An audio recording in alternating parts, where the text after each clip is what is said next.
안녕하세요. 명확하고 냉철한 니체 철학 시간입니다. 오늘은 적은 시간에 마무리를 못한 전쟁과 전사들의 그 뒷부분을 정리를 하도록 하겠습니다. 저항 그것은 노예들의 장점이다. 이 저항이라는 것이 원래 이 전사들의 주특기라고 할 수 있는데, 이것이 노예들의 어떤 속성, 노예들의 장점이라고 하는 것이 좀 애매할 수 있겠습니다. 전사는 명령 그 자체가 하나의 이 복종이기를, 뛰어난 전사는 나는 원한다보다는 너는 해야 한다는 말을 듣기를 더 좋아한다. 그러므로 그대들은 자신이 좋아하는 모든 것으로부터 명령받도록 하라.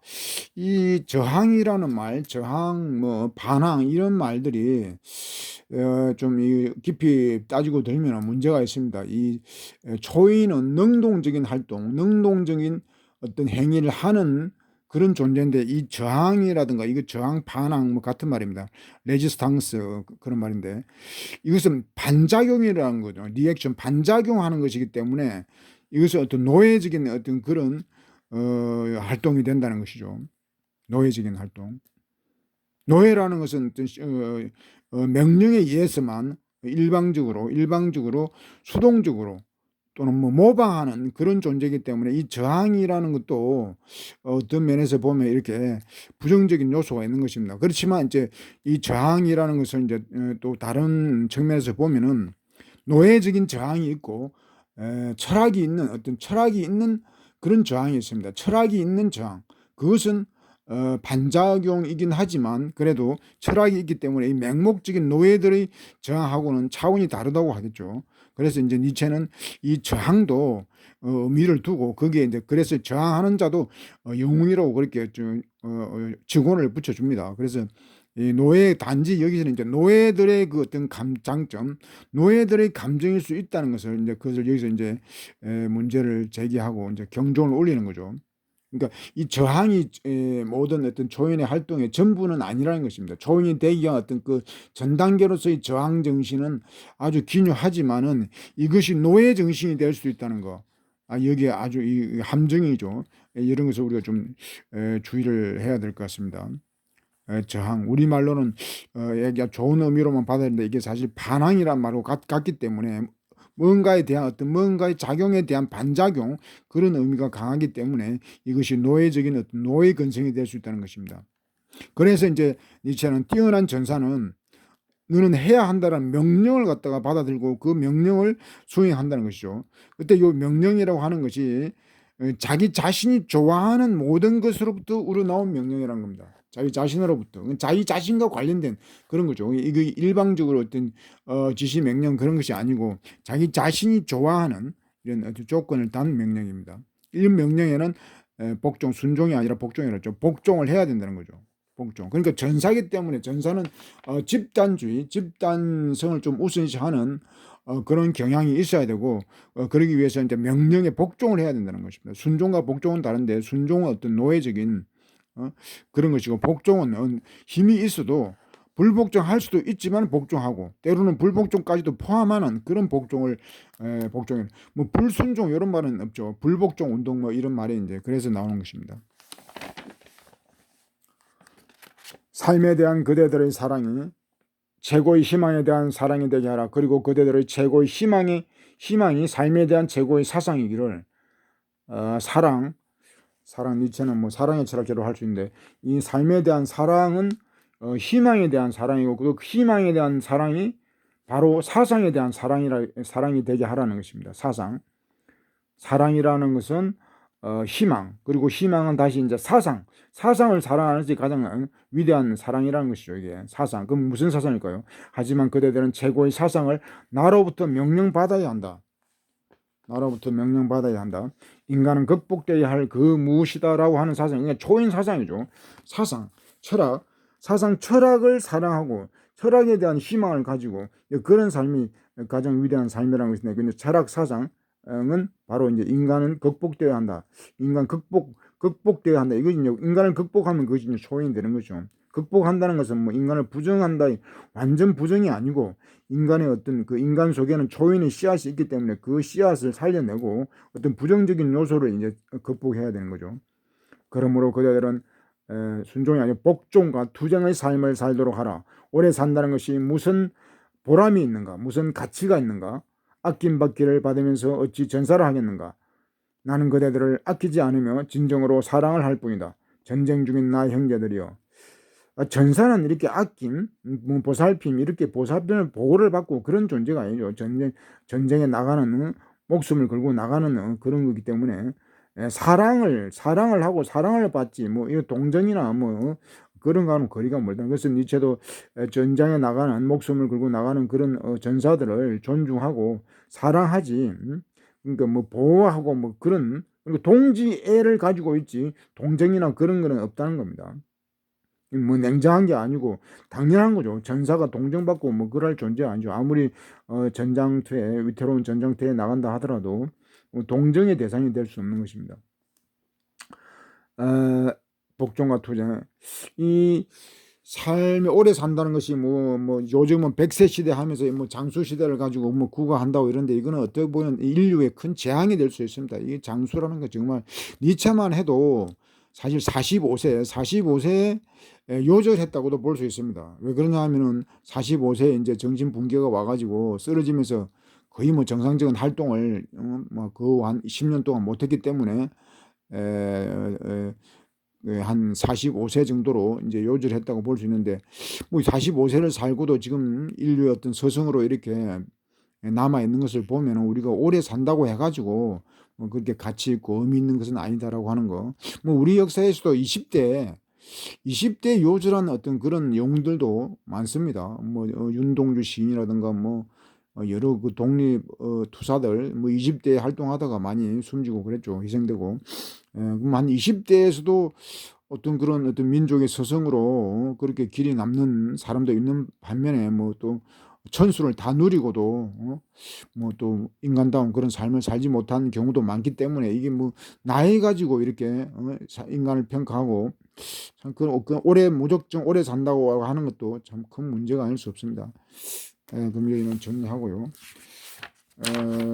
새로운 우선 여기는 했습니다. 11장 국가에 대한 거하고 12장에 대해 이게 시장의 파리 때 자본주의 비판한 거 했고 오늘은 13장 순결에 대하여를 하겠습니다. 이 순결 말은 이 제목이 참 가벼운 제목으로 나와 있는데 이것도 여기도 내용은 짧는데 이것도 만만치가 않습니다. 계속 뭐 국가 뭐 죽음 자본주의 이런 거 큰 거대 담론을 이야기하다가 이제 가벼운 얘기를 일단 넘어왔습니다. 한번 들어가 봅시다. 나는 숲을 사랑한다. 도시에는 살기 어렵다. 도시에는 욕정에 눈먼 자들이 너무도 많다.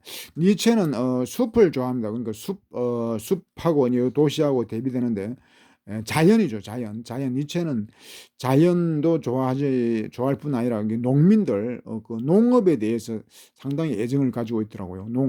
농민들에 대해서 그 칭찬이 많고 또 농민을 뭐 최고의 귀족이다 뭐 그런 얘기도 합니다. 그러니까 농민에서 자연성 이런 것을 보고 니체는 그 이런 농업 이런 것을 도시 문명보다는 더 좋아한 것 같아요.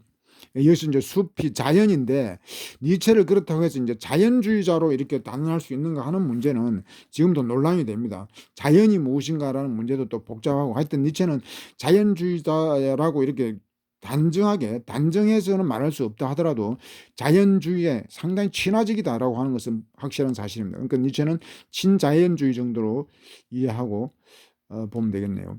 이 도시는 또 문명이라고 했죠. 문명의 반대, 그 반대하는 내용들은 그 앞장에서 이거 한 지가 오래됩니다만 그 시장 파리 때 여기서 이제 그 도시 문명, 도시에 대한 비판을 가혹한 비판들이 있었죠. 도시가 싫다고 했으니까 이제 잠깐 봅시다. 도시에는 이렇게 대인배들이 요라는 소음을 내며 소인배들은 가시에도 마구 찔리고 있다. 소인배들이 이제 가시를 찌른다 이 말이죠. 그리고 이제 배우들이 소음과 독파리 떼들이 윙윙거리고 이렇게 사람을 귀찮게 하고 한다는 거죠. 또 여기 보면은 독파리가 또 싼다. 독파리 떼가 이렇게 떨어지고 윙윙거리면서 이렇게 돌아다니고 파리채가 되는 것이 그대의 운명이 아니기를. 그러니까 이미 파리떼들이 너무 많기 때문에 인간이 파리거나 파리채거나 뭐 둘 중에 하나를 택일해야 되는 그런 아주 참 형편없는 그런 어떤 시장 자본주의 사회라는 겁니다. 파리채가 되거나 파리떼가 들끓고 있는데 그 파리를 잡으면 그 파리를 갖다가 잡으려고 하면 파리채 운명밖에 안 되는 거죠. 그대의 운명이 아니기를.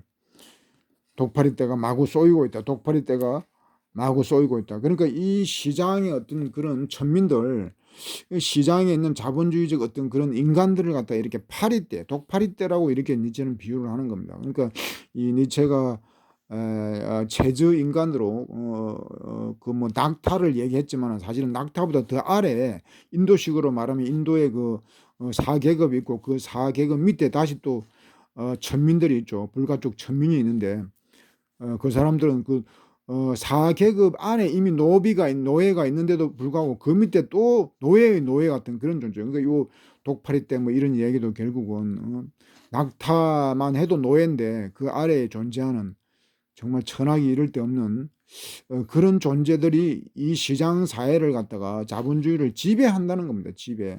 지배한다는 거죠. 그런 천민의 천민들이 자본주의를 지배한다는 겁니다. 그래서 이제 이 니체는 이런 도시 문명에 대해서 아주 신랄하게 비판을 하고 그렇게 광분을 하기도 합니다. 도시에는 여기서는 이제 도시를 또 비판하기를 욕증의 눈문자들이 많다. 앞에서는 이제 도시인들이 뭐 타락하고 왜소하고 뭐 냉혹하고 이제 그런 얘기를 했는데 여기서는 또 욕망이라 해야 됩니다. 욕망의 탐욕의 눈문, 탐욕에 들끓고 있다는 의미죠. 그러니까 탐욕의 도시 문명. 그래서 니체는 이 도시가 싫다는 겁니다. 뭐 어렵다고 했지만 앞에 사랑한다고 했으니까 댓글로 보면은 도시가 싫다, 도시를 정오한다 그렇게 봐도 되겠죠. 엄탕한 여인이 등장하는 꿈속으로 빠져들기보다는 살인자의 손에 걸리는 게 차라리 낫지 않을까. 엄탕한 여인, 그럼 꿈속에서도 이렇게 탐욕, 엄탕함 이런 것들이 꿈속에서도 등장하고 하는데 꿈속에서도 이렇게 엄탕하게 그렇게 살 바야 차라리 살인자의 손에 걸려서 그냥 죽는 게 낫지 않을까. 그러니까 이 탐욕의 도시에서 사는 것보다는 죽는 게 낫다는 겁니다. 이게. 저 남자들을 보라. 저들은 눈이 말하고 있지 않은가. 이 지상에서 여자와 자는 것보다 더 나은 것을 알지 못한다고. 노골적으로 표현했네요. 여자와 자는 것보다 더 나은 것을 알지 못한다고. 그들의 영혼의 바닥에는 진창이 깔려있다. 게다가 그들의 진창이 정신도 가지고 있다면 얼마나 슬픈 일인가.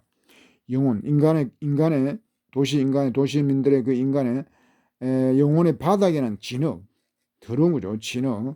진흙이 깔려있고 그들의 진창에 정신까지도 가지고 있다면보다도 가지고 있으니 이 얼마나 슬픈 것인가. 그러니까 범죄자를 비유를 한다면은 뭐 지능법이라는 게 있죠.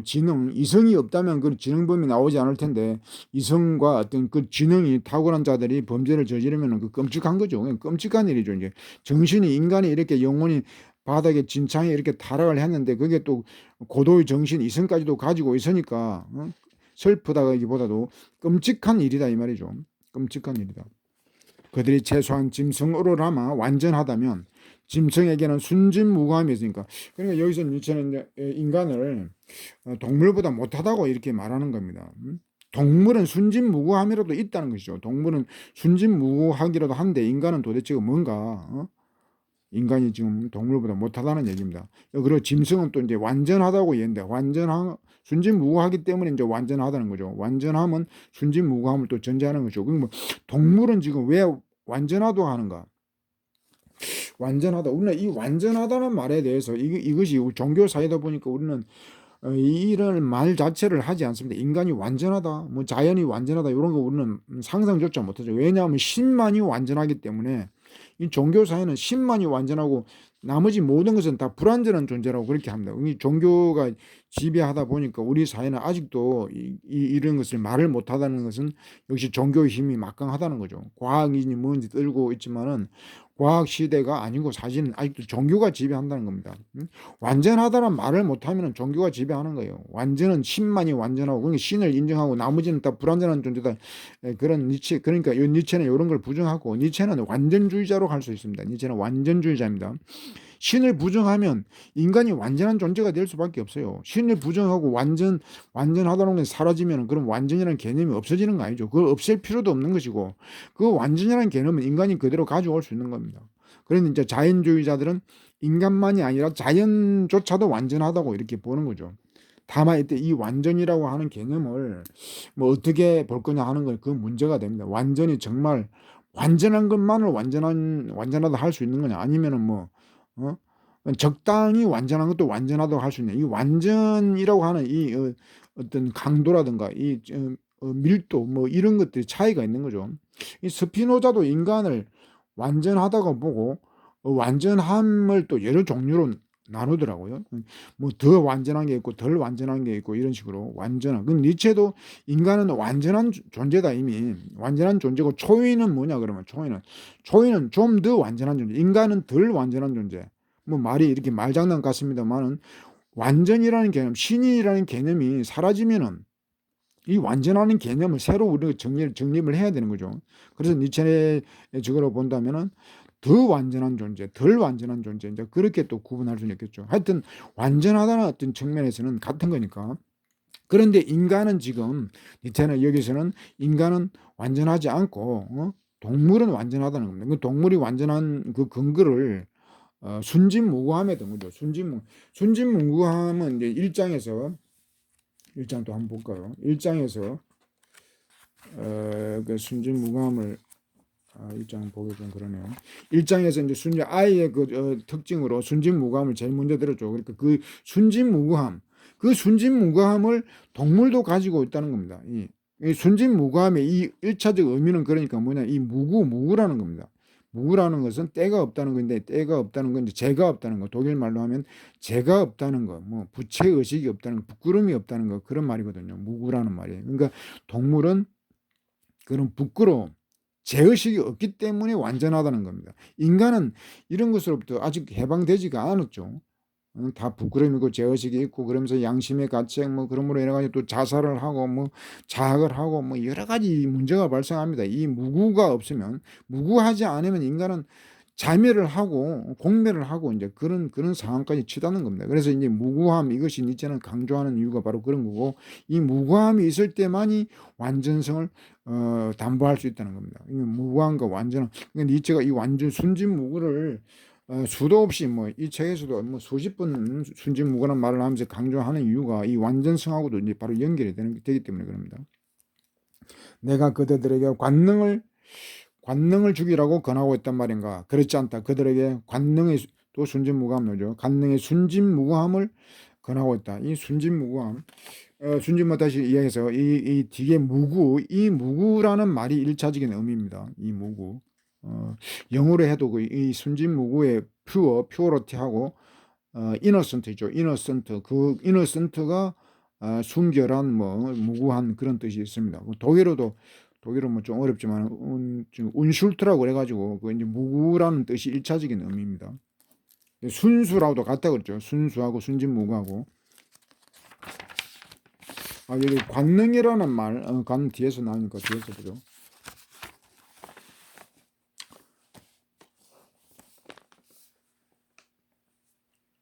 잠깐. 그렇다면 내가 그대들에게 순결을 권하고 있단 말인가? 이게 지금 관능을 주기라고 권하고 있단 말인가?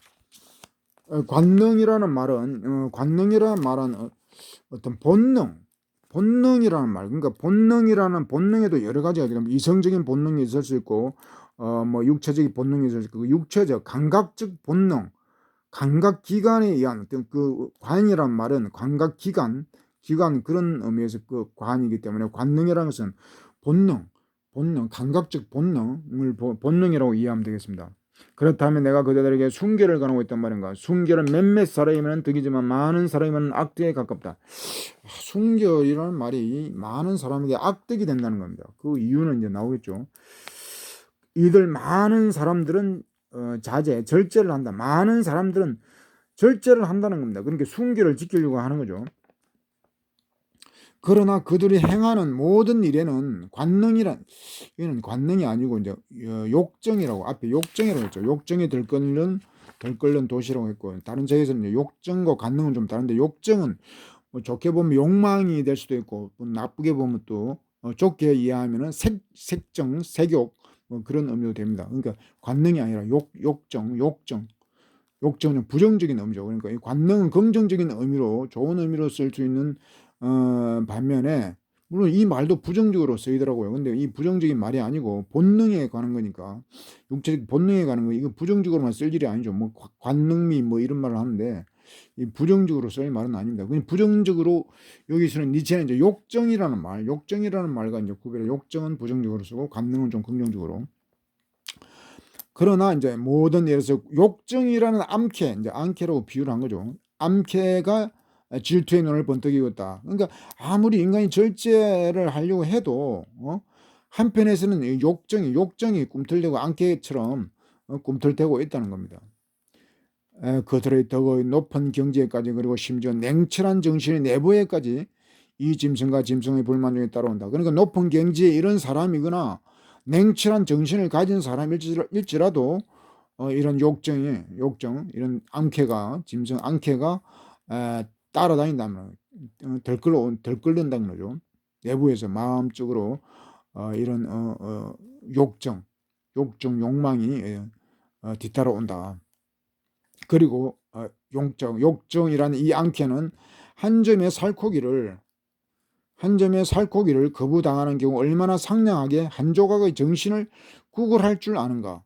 욕정이라는 이 앙캐는 살코기를 거부당할 경우에는 정신을 갖다가 구걸하는, 정신을 타락으로 일끈다는 그런 의미입니다. 상냥하게 한 조각의 정신을. 그러니까 이 욕망의 어떤 충족을 못했을 경우에는 정신도 망가지는 거죠. 정신을 구걸한다면 정신이 망가진다는 겁니다. 그대들은 비극을 사랑하며 가슴을 뜯게 하는 모든 것을 사랑하는가? 비극을 사랑하는가? 가슴을 뜯게 하는 그런 비극을 또 사랑하는가? 이게 쉬운 일이 아니죠. 비극을 사랑한다는 것이. 하지만 나는 그대들의 앙캐를 그래서 이제 이런 걸 믿지 않는다는 겁니다. 절제를 하고 이렇게 하면은 좀 순수하고 도덕적으로 살기 위해서 절제를 한다는데, 그렇다면은 사람을 사랑할 수 있느냐, 비극적인 상황도 사랑할 수 있는가, 이제 제가 물으면서 그렇지 않다는 겁니다. 아무리 금욕적이라 산다 하더라도 그 암캐가 들끓기 때문에 그렇지 않다는 거죠. 그대들의 눈길은 너무나 잔인하다. 절제를 하는 사람들, 금욕을 이렇게 실천하는 사람들, 도덕 군자연 하는 사람들이죠. 그대들의 눈길은 너무나도 잔인하다. 고뇌하는 사람들을 음탕한 눈길로 바라본다. 그러니까 이게 도덕적인 군자연 하는 사람들이, 절제하고 그런 사람들이 잔인하다는 겁니다. 잔혹하다. 또 그 이유가 있겠죠. 고뇌하는 고통받는 사람들까지도 음탕한 눈길로 바라본다는 겁니다. 그리고 그대들의 유교의 가면을 쓰고도 스스로를 동정이라고. 이건 좀 논란이 되는데, 다른 책들은 이 번역이 완전히 다르더라고요. 육욕이라고 하는 쾌락, 감각적 쾌락 정도를 봅니다. 감각적 쾌락의 가면을 쓰고 동정이라고 부르지 않는가. 그러니까 지금 인간이 잔인해지는 이유는 금욕이라고 하는 그런 어떤 행위, 금욕적인 삶을 살다 보면은 인간이 잔인해지는 거예요. 독하게 되는 거죠. 자기한테 가혹하면은 타자한테도 가혹하게 된다는 겁니다. 그러다 보니까는 어떤 그것을 또 숨기기 위해서 동정이라는 감정을 가지고 있는데, 잔악해진 그런 사람이 아무리 동정심을 발휘해도 그것이 순수할 수가 없죠. 그래서 이제 동정이라는 가면을 쓰고 이제 행동한다는 게 가식적인 동정이라는 것입니다. 이게 지금 사람들을 음탕한 눈길을 바라본다. 잔인하면서도, 잔인한 눈길에다가 다시 또 음탕한 눈길, 그러면서도 또 동정을 또 강요하는 사이기 때문에 또 동정을 또 동정을 또 실천하지 않을 수 없고, 그래서 그것이 이제 가면이라는 거죠. 육욕의 가면이라는 겁니다. 쾌락이 될 수도 있죠. 자기 잔인함을 이렇게 동정심을 발휘하면서 어떤 육욕, 육체적 어떤 쾌락, 다른 책에 이제 쾌락이라고 나와 있는데 그것이 자기에게는 또 쾌락이 또 될 수도 있는 것입니다. 잔인성을 해소하는 방법이 동정이라는 이름. 그러니까 동정이라는 건 이래저래 하여튼 여러 가지 문제가 많다는 얘기입니다. 다음과 같은 비유로 그대들에게 말하고자 한다. 적지 않은 사람들이 자신들의 악마를 몰아내려다가 오히려 암태지 때에 섞이고 말았던 것이다. 그러니까 악마를 몰아낸다. 자신의 악마, 자신들의 어떤 그런 어떤 탐욕이라든가 욕망이라든가 욕정이라든가 그런 걸 몰아내려고 이제 금욕 생활을 하다 보니까는 그것이 벅차죠. 그것이 보통 범인들 이렇게 많은 사람들은 악대에 가깝됐는데 순결에 범인들 보통 사람들은 이렇게 악마를 간단히 몰아내기가 쉽지가 않죠. 그래서 악마를 몰아내려다가 그런 탐욕, 욕심을 몰아내려다가 오히려 암태지 때에 빠지고 암태지라고 하는 늪에 빠졌다면 암태지가 됐다 그런 얘기죠. 악마를 쫓으려다가 뭐 빈대 쫓으려다가 뭐 초가상간 태운다 뭐 그런 말이 있는가요? 그 뭐 비슷한 거죠. 악마의 어떤 내 마음의 악마를 쫓으려다가 암태지가 되었다는 거죠. 더 이제 악화됐다는 겁니다. 그러니까 이 금욕 이런 절제라든가 이런 것이 잘못되면은 이렇게 인간을 완전히 망친다는 겁니다. 그래서 악덕이라고 하는 겁니다. 순결을 지키기 어려운 자에게는 순결에 매달리지 말도록 권해야 한다. 순결을 지키기 어려운 자에게는 순결이라는 것이 지옥으로 이르는 또 지옥 영혼의 진창과 욕정의 길이 되지 않도록 하기 위해서는 이 순결 이제 곧 금욕 뭐 순결 꼭 이것을 좁게만 볼 게 아니고 이제 금욕이라고는 넓은 의미로 본다면은 그렇게도 해석할 수 있습니다. 이게 순결이라는 말 자체가 꼭 그게 어떤 성적인 그런 의미가 영어의 뭐 퓨어리티, 이노센트 뭐 그런 의미이기 때문에 이 순결이라는 것이 꼭 뭐 그런 어떤 좁은 의미로만 쓸 필요가 없습니다. 금욕에 매달리지 않도록 하라 이 말이죠. 그 순결이 금욕을 하는 것이 지옥에 이르게 하는 길이다. 지옥에 욕정의 길이 되지 않도록 그것이 순결을 강요하면 또 그것이 욕정의 길이 된다는 거죠. 지옥과 욕정 그리고 영혼이 진창 썩는다. 진흙탕이 되어버린다 이 말이죠. 영혼이 썩는다. 그 금욕이라고 하는 것이 이렇게 부작용이 많다는 겁니다. 이 금욕이라고 하는 것이 부작용이 많고 또 이렇게 금욕을 이렇게 그럼에도 금욕을 강요하는 이유가 또 법적으로 도덕적으로 금욕이 강조되고 이렇게 되는 이유는 또 뭔가 바로 이렇게 이제 욕정의 지옥을 만들려는 거죠. 그러니까 이런 업무가 또 있는 겁니다. 여기 이제 니체의 글들이 어려운 이유가 금욕이라고 인간의 어떤 그 욕망에서 이런 어떤 욕정이 있기는 하지만 또 금욕을 이렇게 강조하고 금욕을 갖다가 이렇게 주입하고 뭐 이렇게 세뇌하다 보면은 그로 인해서 더 욕정이 덜 끓는다는 거죠. 이 역설이죠 이게 지금. 그러니까 이제 그런 것을 알고 이제 위정자들은 오히려 그것을 조장한다고 이렇게 볼 수도 있는 것입니다. 이제 뒤에 내용이 그걸 뒷받침해 주는데 뭐 지옥이 되고 이런 것이 이 위정자들이나 이 지배 권력자들은 그런 것을 다 깨고 있는 것이죠. 이게 금욕주의를 법적으로 뭐 도덕적으로 이렇게 인간의 감정과 욕망을 억압함으로써 발생할 수 있는 여러 가지 결과들 뭐 그런 것을 다 깨고 이렇게 일부러 금욕을 강요함으로써 이렇게 지옥을 만들었다는 겁니다. 영혼을 진창을 하고 욕정의 어떤 그런 생욕의 어떤 그런 것이 광적으로 일어나는 그런 세상을 만들었다는 거죠. 그럼 왜 그렇게 만들었어요? 이제 그렇게 함으로써 지배하기가 용이한 거죠. 이제 권력자들이 옛날같이 폭압으로 이렇게만 지배할 수는 없는 겁니다. 그러니까 이제 감정 이런 인간의 욕망, 원초적 욕망들을 이용해 가지고 인간을 이제 통제하고 관리하고 지배하는 그런 시스템이 이제 현대 시스템이라는 겁니다. 현대 사회는 민주라는 이름으로 국가 폭력이 현저히 뭐 완전히 사라졌다라고는 보기 어렵지만 하여튼 그런 폭력적으로 지배하는 것은 아니기 때문에 다른 방식으로 이렇게 아주 교활한 방식으로 인간의 감정을 갖다가 이렇게 조작하고 농락하면서 지배를 쉽게 하고 있다는 겁니다. 인간들도 또 이제 감정을 이렇게 완전하게 좀 뭐 절제하고 자제하고 이렇게 스스로 조율하고 이제 그런 단계 훈련을 받지 못했기 때문에 이제 또 권력의 어떤 힘에 이런 좌우되고 이제 그런 현상이 빚어지는 거죠. 내가 지금 더러운 것에 대해 말하고 있는가? 더러운 세상이죠. 이렇게 지옥이 되고 인간이 영혼이 진창에 떨어지고 욕정이 욕정이 색정 이런 것이 들끓고 더러운 거 맞죠. 더러운 것인데 하지만 이것이 나에게 더러운 것 이건 큰 문제가 아니라는 겁니다. 니체는 또 다른 얘기를 하려고 하는데 여기서 반전이 일어나는 거예요. 나에게 죄악은 따로 있다는 겁니다. 뭐 이렇게 욕망이 금욕이니 뭐니 욕망이니 욕정이니 이것보다도 지금 중요한 게 뭐냐 나옵니다. 인식하는 자. 인식이라는 것은 철학. 시간이 다 돼가네. 인식하는 자는 철학하는 자. 초인이라고 봐야 됩니다. 초인을 추구하는 자, 초인 되려고 하는 사람들은 진리의 물속으로 뛰어들기를 끓이는 것은, 그러니까 진리를 추구하는 것인가 이제 인식하는 자, 이제 초인이고 철학자죠. 철학하는 사람이죠. 진리의 물속으로 뛰어들기를 끓이는 것은 물이 더러울 때가 아니라 얕을 때다. 이게 이제 중요한 거, 얕을 때. 그러니까 진리라고 하는 것이 추악하고 지옥이라고 해서 그 진리가 없는 것이 아니고 천박함이 문제라는 겁니다. 그러니까 금욕이 됐든 욕망이 됐든 천박한 그런 사회, 그것이 더 문제란 거죠. 금욕을 하고도 고귀하게 초인 세상을 할 수 있고 또 욕망을 어떤 자연스럽게 이렇게 발현하면서도 또 초인 세상을 할 수 있다는 겁니다. 인간의 어떤 천박한 세상이 문제라는 거죠.